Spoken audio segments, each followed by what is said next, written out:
Hello, everybody. Good evening. Thank you for joining me again. Exciting evening here at Stone Horizon, particularly after yesterday and the 3-day event that preceded our efforts around getting some serious information to you around investing in rooming houses and the first steps on uh, on actually doing that, whether it's your first property or whether you have existing properties already. Now, let me see if I can find my comment window here. While I do that, if you can give me a like or a shout or send me a heart or some signs that you're alive and hearing this. It'll be good. I'm gonna actually be able to put some of this so we can actually go and do a little bit of Q&A along the way. That'll be good. Ooh, Where did my where my we know.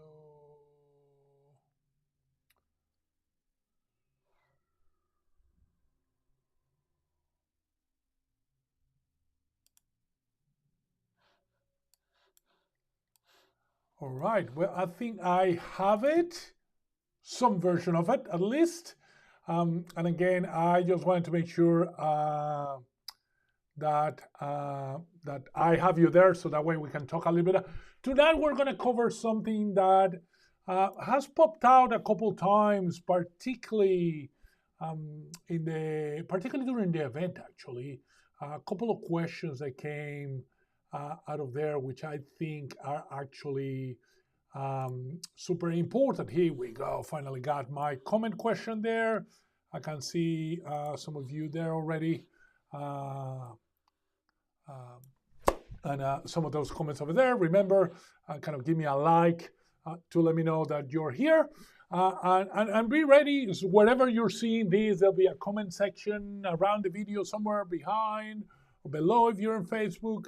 Um, uh, Aim to try to make this a little bit interactive tonight because we're going to cover one particular thing that I think came through the event, and it was conversions versus purpose built.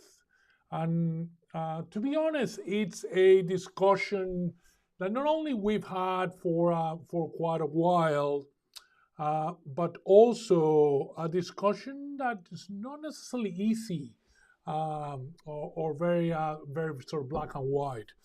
For those of you who don't know me, my name is Henry Villa. I'm the managing director here at Stone Horizon, where we design, build, and operate rooming houses, originally purpose-built rooming houses, but now more recently we started doing conversions as well for the right type of project and the right type of clients.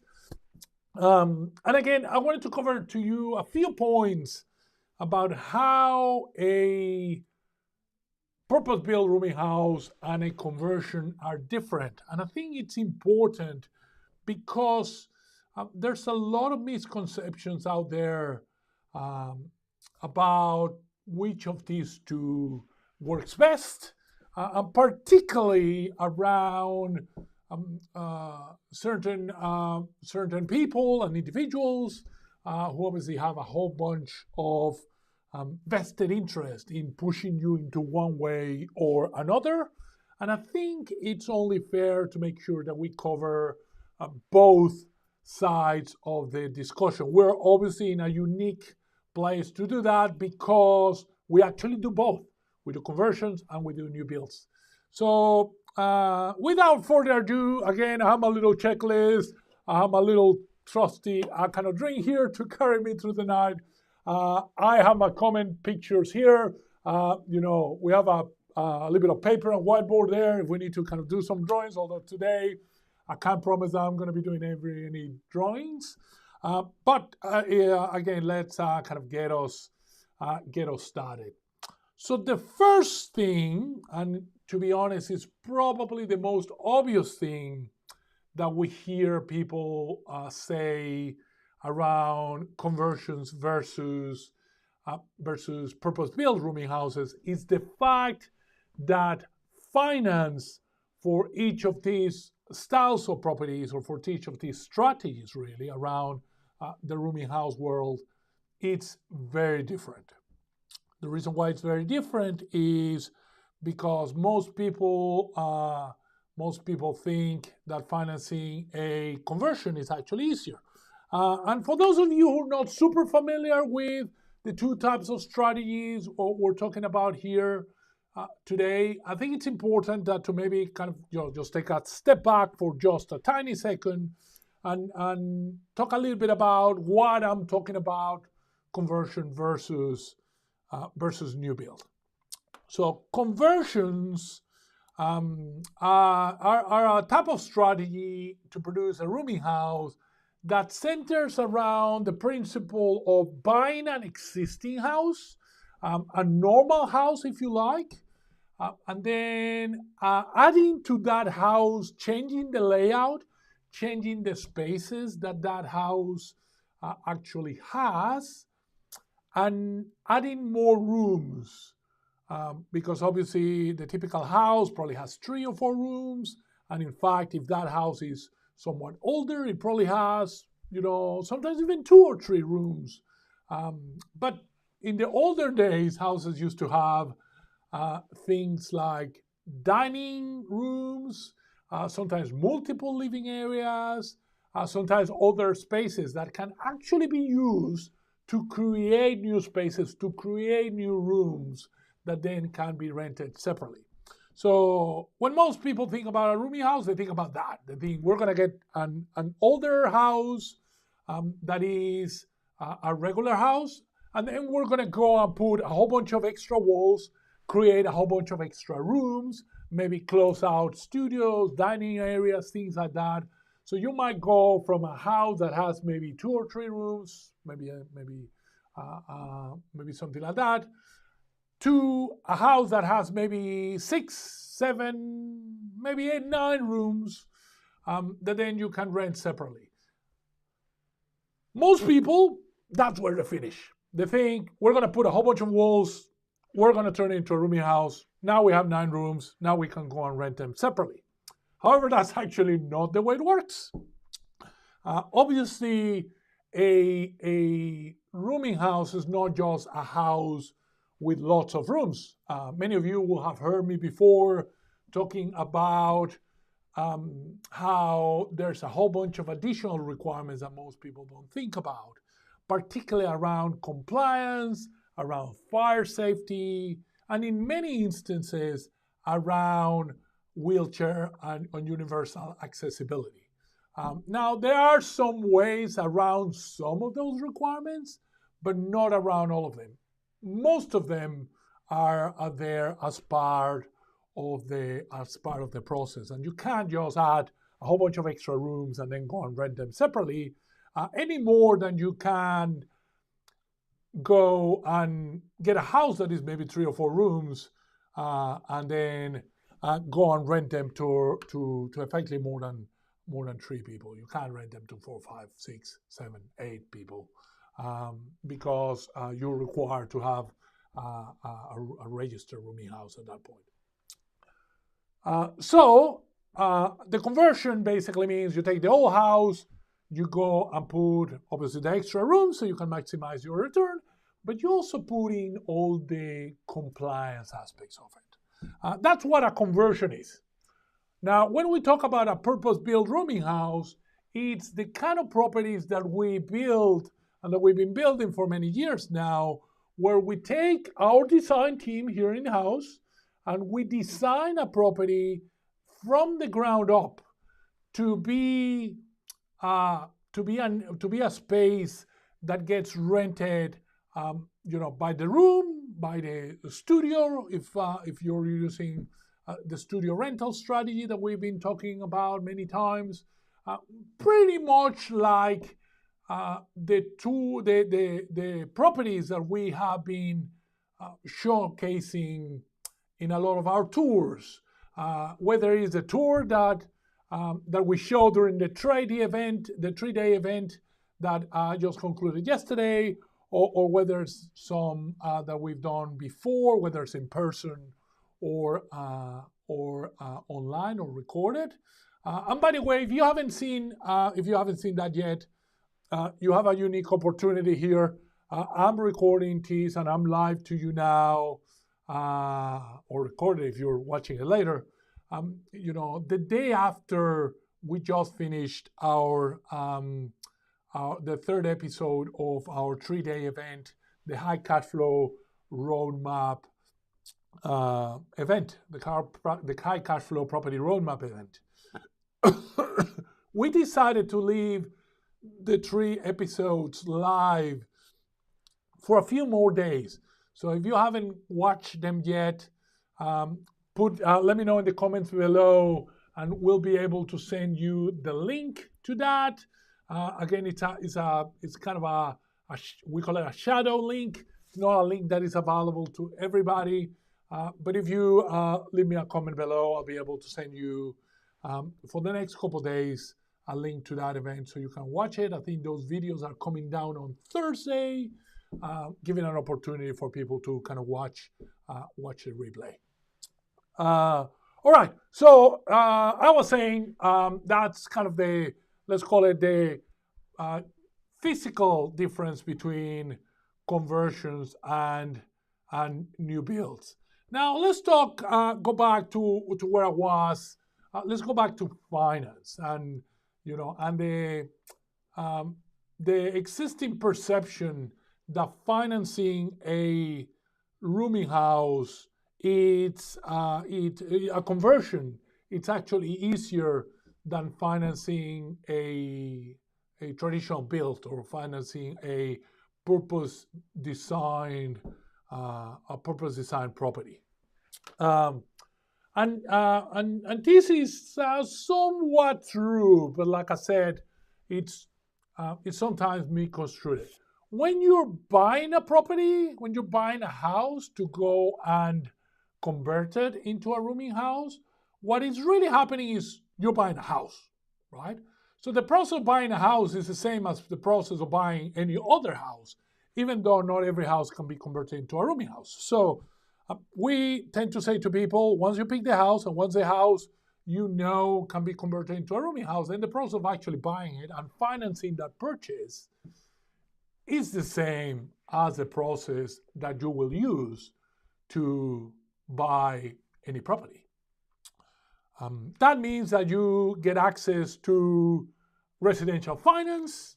You can finance probably up to 80% of the property relatively easily, maybe more if you decide to pay the extra fees and the extra charges that banks will put onto you if you get 85, 90, sometimes 95%.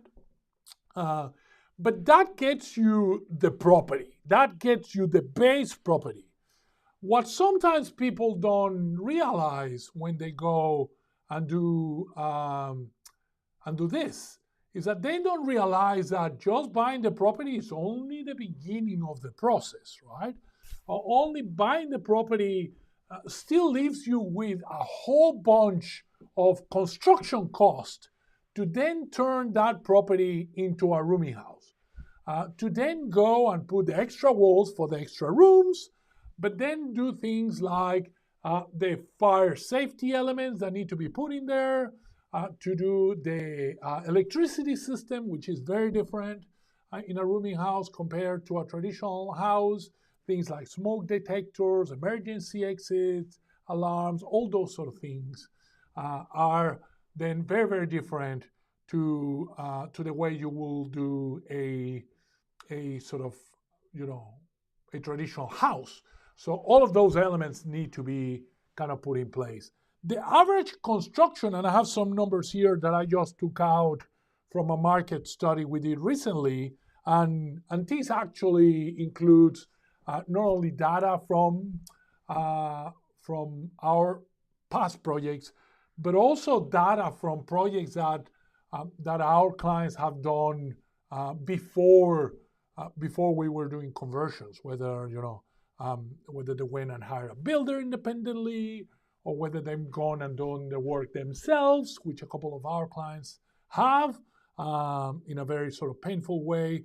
And what we've seen is that the average conversion, the average seems to be about $100,000. So we have conversions here all the way to $140,000, and we have some a little bit cheaper. So we have some that are 70 or 80 grand, particularly for some of the smaller properties, or for some of the properties that already had most of the layout done. So that's $100,000 of construction cost that the bank will not finance. And I'll let that sink in for a little bit. You're going to have to put your hand in your pocket and come up with $100,000 to be able to do the conversion. And again, because you're technically buying a house and you want to keep that residential loan that you use to buy the house, you won't be able to get money from the bank, at least not in the traditional kind of lending space, to do the conversion. You're very, very likely going to have to pay for that directly yourself. So that means that while you think the LVR is really high, while you think that your cost to get into the deal are smaller, that your cost to get into the deal are lower, that you can finance a bigger portion of it, by the time you add your conversion cost into the money that you put in, I think most people find that it's actually not that much different to being able to go and take a empty block of land and then go and design and build a traditional, a purpose design, a purpose-built rooming house. Now, you've heard me say this before. These comments I'm making today, they're general comments based on the broad generality of what we see happening out there in the market, what we see happening out there in the industry.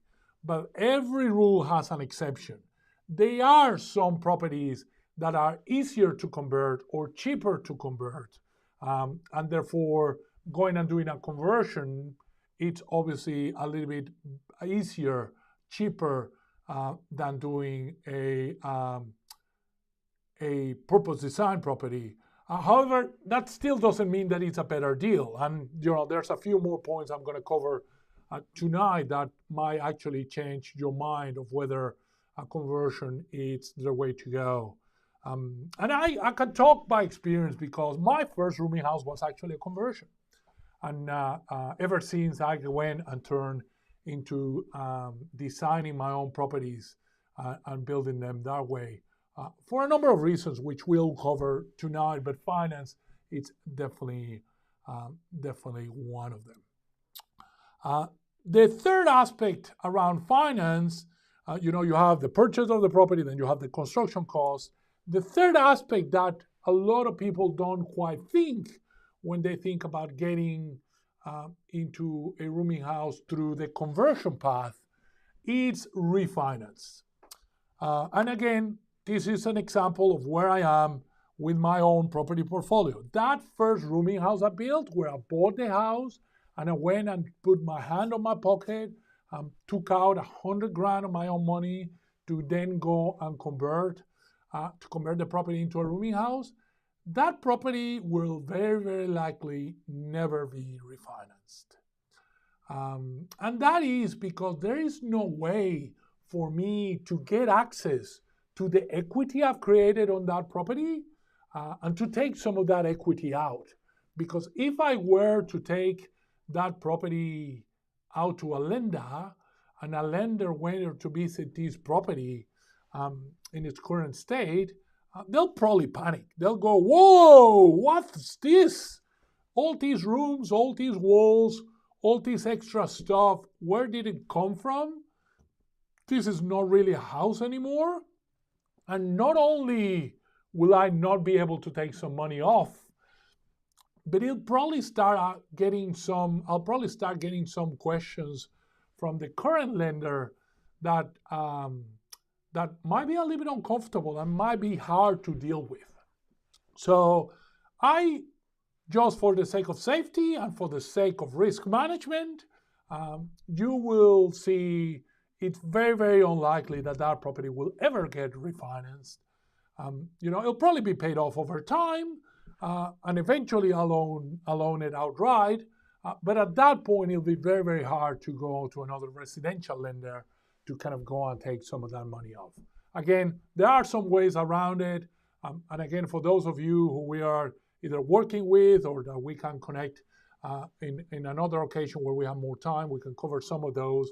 But for the majority of properties and the majority of investors, once you've set up your financial structure into a conversion, you're very likely to just leave it there and never touch it again. So that is the finance aspect of it, right?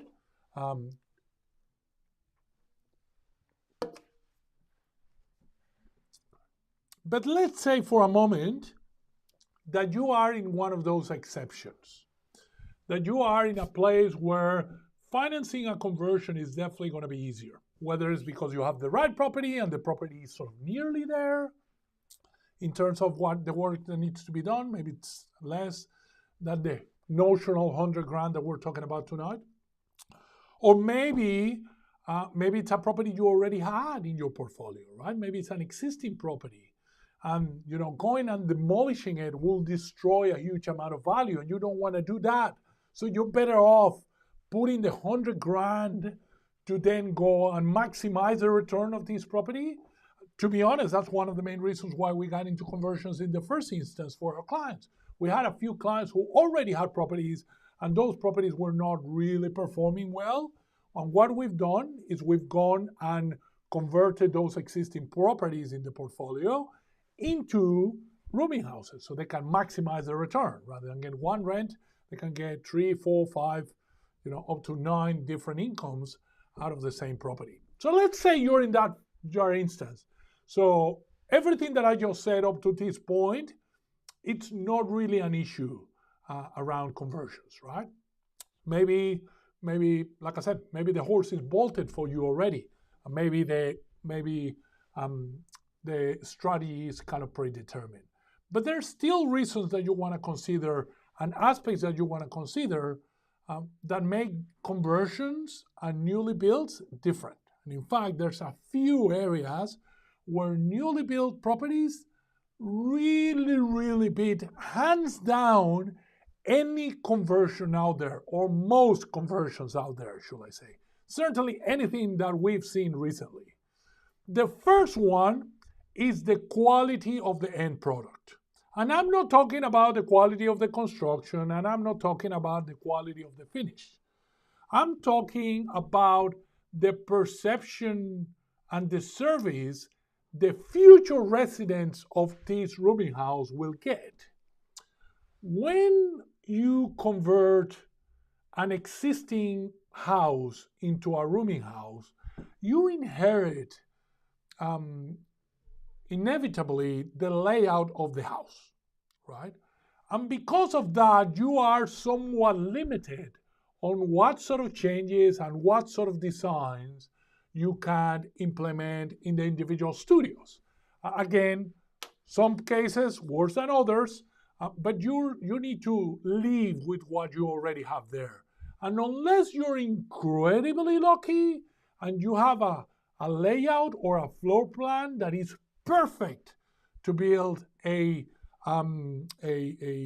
studio rooming house, then you're going to have to make some compromises. And those compromises are going to mean that the people living in this place, once the property is finished, are going to be having an experience that is, not necessarily as good and as high quality as it could be if you design from scratch. If you start with a blank piece of paper, like our design team does all the time, to create the best rooming house that you can create for the space and for the budget and for the location of this particular property.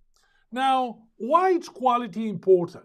Why should you care about the experience of the residents living in your rooming house? Well, there's 2 or 3 reasons why you should care. And in fact, I think the last one will be a bit of a surprise. Will be as a surprise to you. The first one is the rental value, right? When the property has the kind of feeling that you're gonna see in a purpose-designed property, particularly if you're following the studio rental strategy by the studio rental by Stone Horizon, a kind of strategy that we created over the last few years. Do you mean that the feeling of each of these studios, it's almost like the one you get in an apartment? Obviously, these are studios, not apartments, and there's no, there's still everything is still inside a rooming house. However, these people have almost complete independence from each other. In fact, it kind of reminds me a little bit of some of the apartments that we see in New York City. Some of you know that we have my in-laws live in New York City, and we spend a lot of time there. My wife kind of spent significant amount of time there during her childhood, and we visit regularly the city, and we picked up a huge amount of ideas of what they do over there. A lot of what we do feels like a New York apartment in a way, where you have a whole bunch of common services in the building, things like laundries and other services like that. But largely, you have a independent space where you can actually sleep and leave and do your dishes and cook a couple of things in your microwave or kettle or toaster in the case of the properties we build. So because you get that feeling, tenants are willing to pay more. And we have actually quantified what that difference is by having a look at the historical performance of the portfolio we manage, right? In that portfolio, we have all sorts of properties. We have properties that are converted. We have properties that are shared facilities. We have properties that are kind of studio rentals. We have a whole bunch of different styles of properties, and we track the rent that we collect in each of those over time, and then we normalize based on location, based on type of tenants, type of facility, time and season and things like that. And I can tell you right now that the value of having a studio rental approach is significant. It can be up to $500 a week for a 9-studio kind of rooming house when compared to other types of rooming houses. Obviously, that number depends based on where the property is and how old it is and the type of design that we have there. But it's not a small number. It really impacts the return that investors can get out of these properties, right? And ultimately, most of us are investing in these properties because we want to have cash flow, because we want to have return, because we want to have financial freedom, like I and quite a few of our clients has used to kind of drive into kind of this strategy. The second reason why quality is important is because it highly determines the types of tenants that will want to live in your rooming house. And this was something that we always knew intuitively, but it was only once we started building different types of properties in some of the same places and coming around and seeing the applications of tenants over time, particularly where maybe there were a couple options available in a couple of rooming houses, some studio rentals, and some shared facilities, and some conversions, we were able to see that the quality of the tenants, the type of tenants that goes into these properties, it's very different. While there's a big overlap between these groups, it's important to know that the best tenants out there, they have options. Despite rental crisis, despite a massive shortage of affordable accommodation, and despite the fact that a lot of these properties have very, very little to zero vacancy a lot of the time, there's still a relatively big difference in terms of the ability for someone on the top end of tenants to get a property and someone further down the funnel, right? Further down the bucket, if you like, of getting a tenant. That basically means that the best properties tend to get the best tenants. And I don't know you, but I want to have the best tenants in my property. I want to have tenants who are highly educated, ideally who are professionals, who can, who have a job, who don't have a problem kind of paying the rent, who are going to take care of the property and are actually going to treat the property as if it was kind of their own.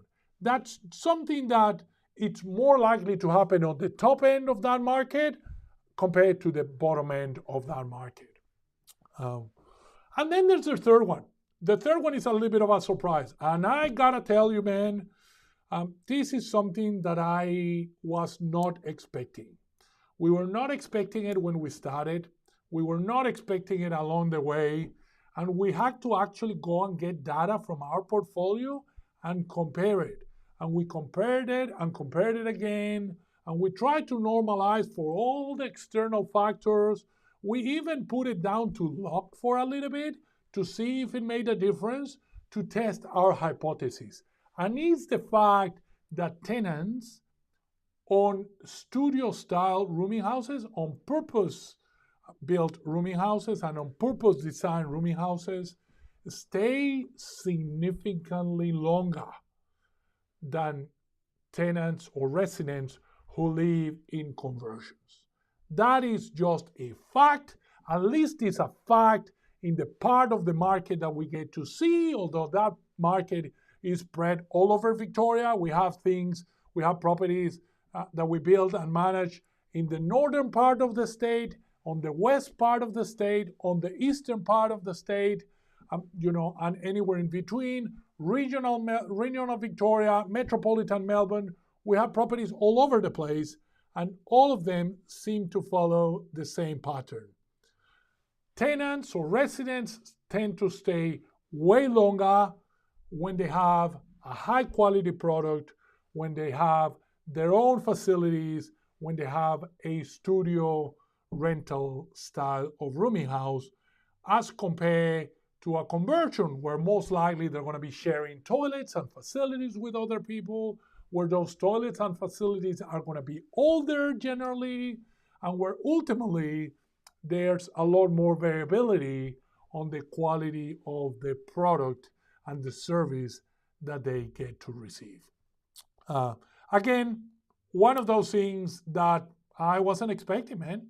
I wasn't expecting at all, but it does now have a very, very big impact on the way I think about these properties.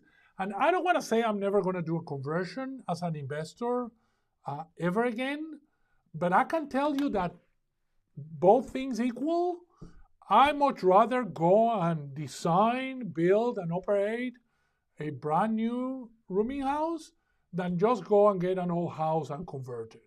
So you might need to do a conversion to get you started. And if that's the only way you can get into this strategy, or if that's the only way that you can get into the market, I tell you right now, go and do it. Be not afraid. Don't go and hesitate and wait, because if you wait, all you're going to be is be in the same place and have made no progress. However, if you have the means if you are an advanced investor who has the possibility, whether it's cash or equity, to go and invest in a purposely designed and purpose-built studio rental style rooming house like the ones we build for our investors, then there's really no comparison. There's really nothing else that beats it, in my view, or in the view of many of our clients. Again, hopefully that was useful. I hope you had a good have now a good understanding of the differences between conversions and purpose design, purpose built kind of rooming houses. Hopefully that gave you an idea of the pros and cons. Hopefully that helped you understand what's better suited for your own personal circumstances. For those of you who are connected here and listening to this, who took us on the rooming house Kickstarter package that we put out as an offer yesterday, exclusively for the people attending our 3-day event, then we're going to be talking more about this, because when we put together your own strategy, your own property plan on sections, on sessions, session 2 and session 6 particularly, then we're going to cover this specifically for you. We're going to cover this specifically under your circumstances, obviously after we cover some of the other elements that are kind of part of the Kickstarter package.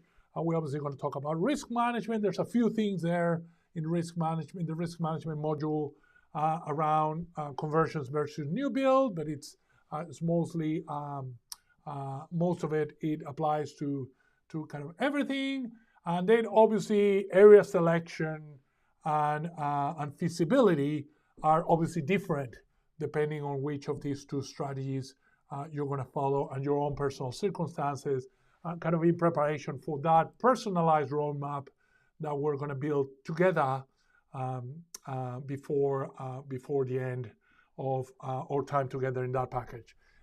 If you are listening to this and you have no clue of anything that I just said, if you were not there in the 3-day event, you don't know what the Kickstarter package is, you haven't had an opportunity to have a look at it, you haven't had an opportunity to go and take advantage of that offer, then I'm going to cheat a little bit because my marketing manager is not here at the moment, so she can't really tell me off.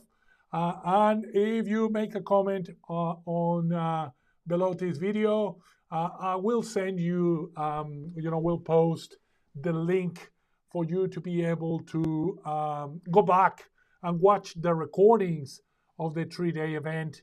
And again, that Kickstarter package, I think it's available for a couple more days. So you might be able to take advantage of that if you manage to sneak in. Just don't tell anybody that I kind of gave you the opportunity, but it's only for a couple more days. If you're listening to this after about the 1st of September, then you're going to get an opportunity to do that.